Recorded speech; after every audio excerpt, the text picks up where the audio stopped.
What's up, everyone? Thank you so much for joining us for LCS postseason at-home edition, and with an added countdown now 15 minutes before we get into it all. We're going to dive into some pro votes, take a closer look at each role of this matchup heading into our first quarterfinal bout.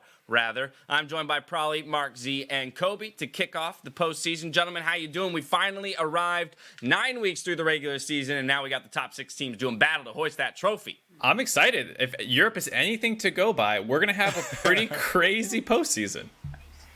I hope Europe is an indicator of perhaps some of the excitement that we have lying ahead of us here today.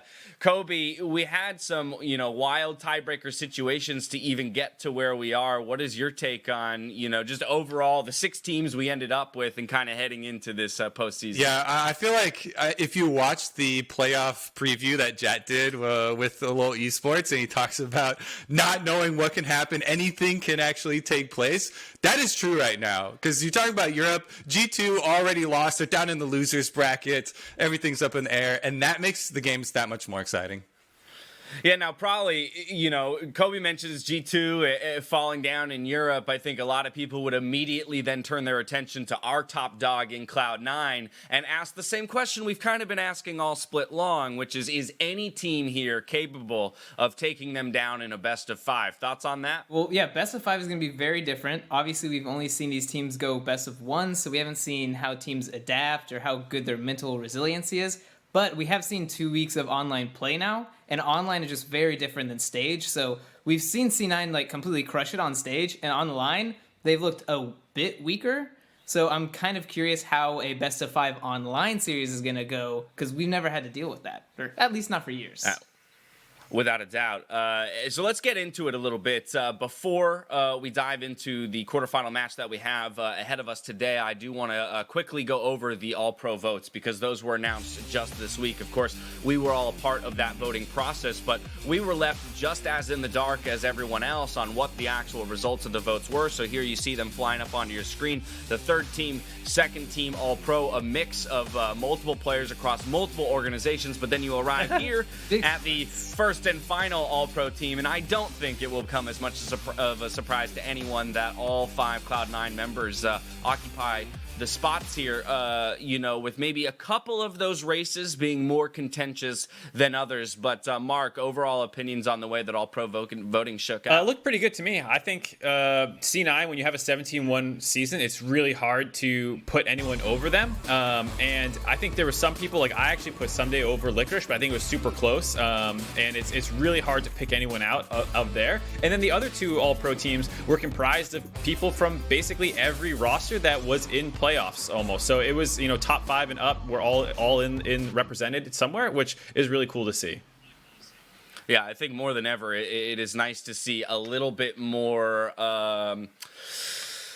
representation, diversity across team representation in those second and third teams. Understanding we got all Cloud9 at the top, but in the past it has been a little bit more reflective of just 1, 2, 3, and so to see a little bit more of a mix-up, I think, speaks to the competitiveness behind Cloud9 in the league so far. This does, of course, push us into one final conversation around Enda Split Awards, and that is the most important individual accolade you can receive, which would be the Honda MVP Award for the Spring Split. So who are the front runners here from the Cloud9 squad, Kobe, that you'd be looking at for most favored MVP? I think it's got to be Blabber and Niski. And I went back and forth on them. I cast my vote in the end. I stuck with Niski, even though I think the Niski voters are a little bit more at the beginning of the season, and the Blabber voters are a little bit more towards the end.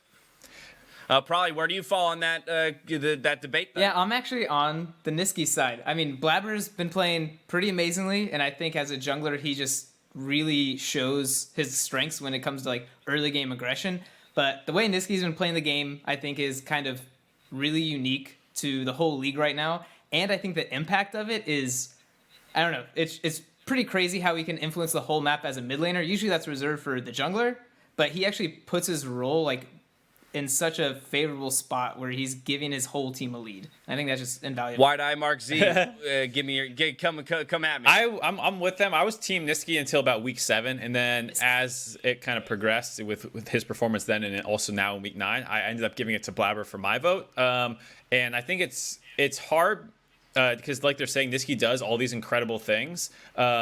And in game, eye test wise, both of them are so good. But when I looked relative to their positions, Niski wasn't dominating the stats categories because partially his play style is about setting everyone else up. And one of those peoples is Blabber, who has double the kills of basically any other jungler and is crushing them in every category. So both look great in game to me. Blabber was head and shoulders above his peers, and that's why I ended up giving it to him. Always going to be a tough call when you got a 17-1 team in the league. We'll be following up on the MVP conversation as the playoffs continue, but for now, it is time for us to jump into the playoff bracket. First, though, Riv is going to walk us through the changes to our format because it's a little bit different this time around and how the 2020 postseason will play out. With Spring Split 2020 coming to a close, here's a look at our format for the upcoming LCS playoffs. 6 teams will compete in 8 separate rounds. The first seed team will pick between the 4th and 3rd seeds as their opponent for the first match. The second seed will play against whomever was not picked. Losers from the 2 matches will enter the lower bracket and face off against the 5th or 6th seed team. Teams who win advance to the next round. The winner from the upper bracket goes straight to the spring final, and the loser gets one more chance in the championship qualifier, up against the winner of the lower bracket. For the full schedule, visit watch.lolesports.com. Well, Riv's got you covered there on how the format actually plays out. Let's now take a look at the bracket and how it stands for us here at the end of the spring split. First series of the day here today will be actually that Evil Geniuses versus FlyQuest matchup with the 1-seeded Cloud9 and 100 Thieves playing tomorrow. Losers of each of those matches will jump down to the losers bracket there to face off against Golden Guardians and TSM and hopefully do battle and climb their way back out for another opportunity to challenge for the finals and ultimately the opportunity to hoist that trophy at the end of the split. But gentlemen, a new format. Any takes on how this format might, shift our perception of the postseason or even the way the teams have come into it? I'm sure the 17-1 Immortals would have loved to have had a bracket like this when they ended up losing to TSM in spring 2016, I think it was. So it is cool that a really dominant regular season team, if they do flub their opener in playoffs, we get to see, was that a fluke or are they just not as good in best of fives? Trying to say something about Cloud9, Mark? No, never. I mean, G2 lost and it's online. I mean, who would think anything's possible? He's getting it in there before the possibility of it happening. One other quick bit of news, a big piece of news though. Riot's tactical shooter Valorant is entering closed beta. You can get access by linking your Riot account to your Twitch account and watching Valorant streams on April 7th. That's April 7th. For more information on how it works and to get any of your accounts set up, check out playvalorant.com. Again, that's playvalorant.com. We here on the Analyst Desk are going to get our opportunity to run through the matchup ahead of us, but before we get into that, I want to check in with our casters, Freak and Azale, to get their thoughts on the Evil Genius Superstar mid laner. Thank you very much, Dash. Hello, I am Freak, and right over there is Azale, and we want to talk about EG's mid laner Jizuki because he has been absolutely phenomenal, a pivotal part of why this team got second seed, and I mean, he's amazing. He is. He's been absolutely one of the standout players, I think, across the entire league for me this split. He did start out a little bit more slowly, and we do have some of his stats here for you guys to see, but it's the ramp up that impressed me most. This is a guy who came in, who wanted to play aggressive in this league, was able to do that from the word go, but at the beginning of the split, that aggression came with the downside of him getting caught out, of him getting picked off. He was not only carrying games, but he was costing his team games. And I think the most incredible thing that has happened this split with this player is that he was not able to just drop all those inconsistencies and avoid some of those deaths. He was able to do it while keeping that killer instinct, while keeping that really aggressive play style, because oftentimes when you have those aggressive players that are costing you games, they just end up going really defensive, sitting back and losing both the inconsistent deaths but also that kind of really carry potential. And Jizuki has been able to keep that and has been, I think, one of the best carry players in the entire league. Yeah, absolutely incredible player. He was my number 2 mid lane vote for the All-Pro voting. And I want to point out a specific stat that wasn't on the graphic. Across this split, he is 16, 4, and 20 in the first 15 minutes of the game. So even with the first half of the split, people were saying, he's a little hit and miss. This guy dies like way less than half the time per game. He's got almost a kill every time and more than an assist every time. First 15, this dude is lane dominant. He really is. And I think another really impressive part about him is how flexible he has been as far as the champion pool goes. He has really become a threat on a number of different champions. You know, his Rise has been dominating the league. That's something that people are going to have to look towards in pick ban, but you can't forget about his Zoe. You can't forget about the LeBlanc. Syndra, one of the most popular picks in the meta, which he's great at. He also is willing to play Echo into it. That is one of his signature champs from the LEC, and from his time at Worlds even, he's been known for those types of champions. So we're going to have to see FlyQuest play around him in the pick ban, and I'm going to be really interested to see if they can actually shut him down whatsoever, because I think that, you know, Jizuke needs to have a good series for EG to come out on top, but it's going to be difficult to stop him. Well, he's gotten the better of Power of Evil both times so far this year. We'll see if he has it again in this best of 5, but for now, back to you, Dash. Thank you very much, Freak. They're talking about Jizuke being a star for Evil Geniuses and the work he's got cut out for him today up against our third team in the All-Pro voting for the mid lane Power of Evil. Let's talk about featured matchup here in the mid lane, because 2 heavy hitters behind Niski when it comes to the voting, and one of them's going down today. Yeah, definitely feels like this is the key matchup. Both teams are the primary carry for their teams, I would say, and they do it in really different ways. Jizuke seems to be all about the 1-3-1, early aggression, being able to take over games. PoE has been more aggressive this split, but it usually does come down to teamfight champs. Even Rumble, which is aggressive early, ultimately wants to be in those big 5v5s. Yeah, and that's not a bad thing, I don't think. No. They're just very different styles. That's the #1 damage per minute, by the way, for Power of Evil. So while a lot of people are focused on the recent surgence of EG, and they should be, and crediting Jizuke, Power of Evil put in a lot of work at the beginning of the split to get FlyQuest here. Now, that may be the featured matchup, but probably it's not the only important matchup on the Rift. I do want to go lane by lane on this one, because we got a lot of interesting ones. Starting in the top lane, where FlyQuest has shown us late in the season that they are willing to make swaps. You see Viper on the card there. That's because he's in today. It can change between games, but late in the split, probably Solo was the one coming in, and in fact, by many standards, outperforming Viper. So what is your thoughts here on this move? Yeah, and as you can see, all the 3 analysts are kind of pretty much in the middle between this matchup, because, yeah, top lane for both teams has been pretty shaky. Kumo and Viper have both almost been liabilities for their team at times, so now that they're both matching up, it's going to be really curious of like who's actually going to be able to come out with an advantage in this lane, or who's going to make the least amount of mistakes and let their team kind of carry. Let me ask it this way. If Solo were in, would your guys' votes shift, and how so would they? I had mine initially kind of slightly in favor of FlyQuest, because I thought Solo was starting, and then I kind of put it back in Kumo's favor after seeing it was Viper. So I definitely favor Solo a little bit, but there must be a reason that the team has flip-flopped so many times in these last 2 weeks and are sticking with Viper in a best of 5.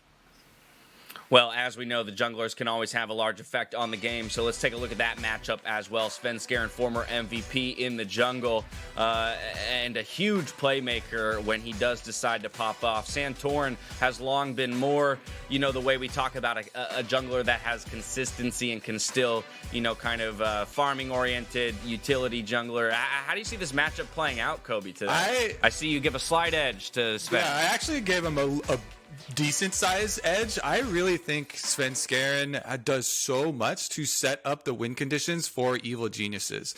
There's so many games where he's getting these early ganks in for Jizuke, or Jizuke is playing a matchup like one of these LeBlanc matchups where you need jungle pressure, 4 kill pressure in the lane, or else you'll get outscaled for later. And Svenskeren has done that. Plus, we know that this guy has been capable of making those big plays on the big stage.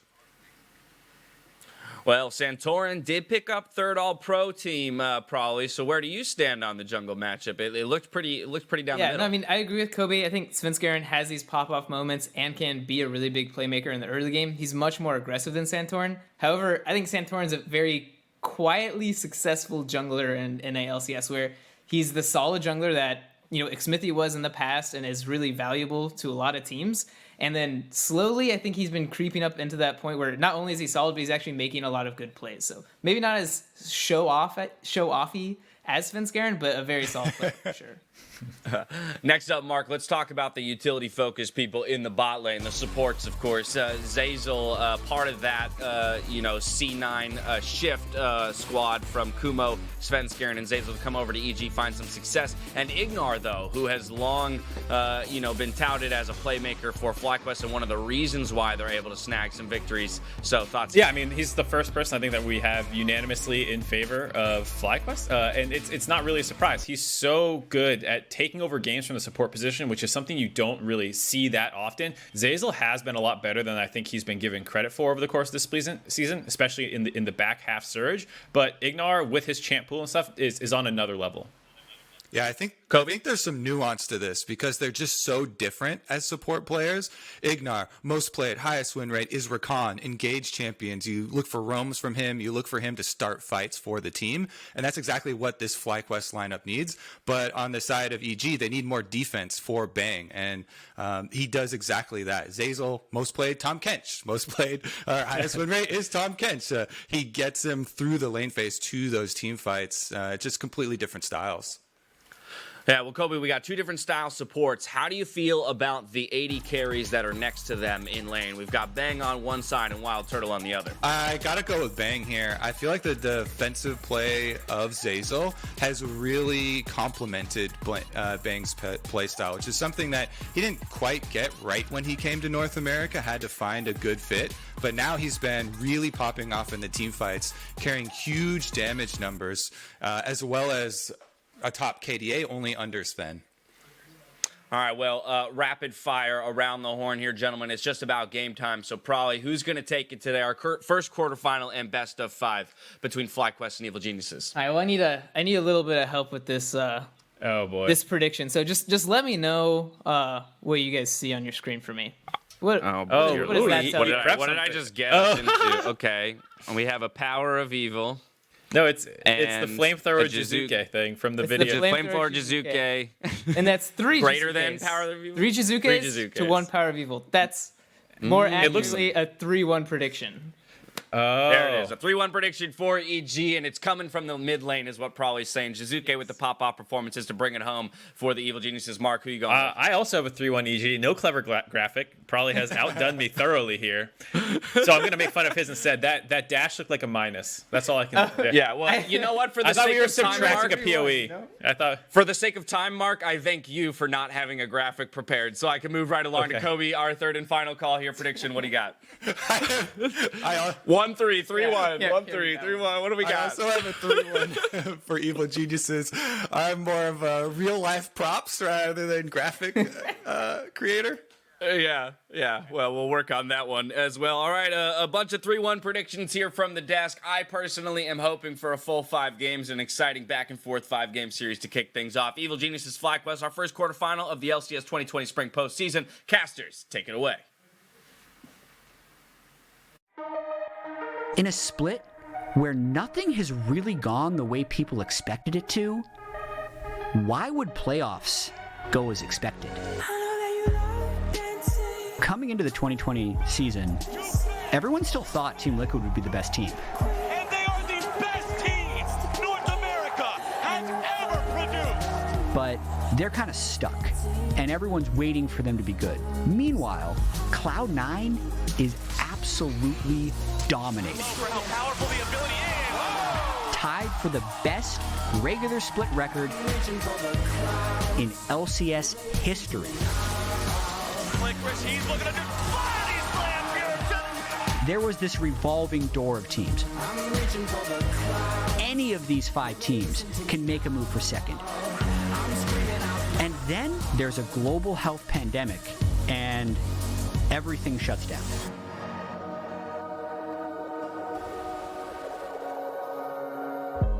No one really knows what's going to happen to the LCS. No one really knows what's going to happen. 2 weeks after that, the LCS can return online. Teams playing online, casters casting from their homes online, and again, No one really knows how it's going to feel. But you do know it's going to be LCS. As we roll into week 9, all the stories were there. Cloud9 had the opportunity to end Team Liquid's streak Vulcan and Sven are going for a back door. by denying them playoffs. Revenge is coming now, and Cloud9 will shut down Team Liquid. Golden Guardians, people had them as the worst team in the league, and now they're going to playoffs after winning 3 games in a row. That is a solo kill right there. TSM beats C9. Everyone's wondering if they're going to emerge as the true contender. Yerkson assassinates the backline. We end up getting a 3-way tie for second between FlyQuest, Nice charm on a coach son. Power of evil. 100 Thieves, The Quadra. and EG actually ends as the second place team. Jizuke's got a triple. Make it even more. Cloud9 is an absolute behemoth. Blabber goes in. And for the first time in a long time, they go in as prohibitive favorites. Combo after combo. But if LCS has taught us anything, and if this split has taught us anything, it's that you never really know On this team. what's going to happen next.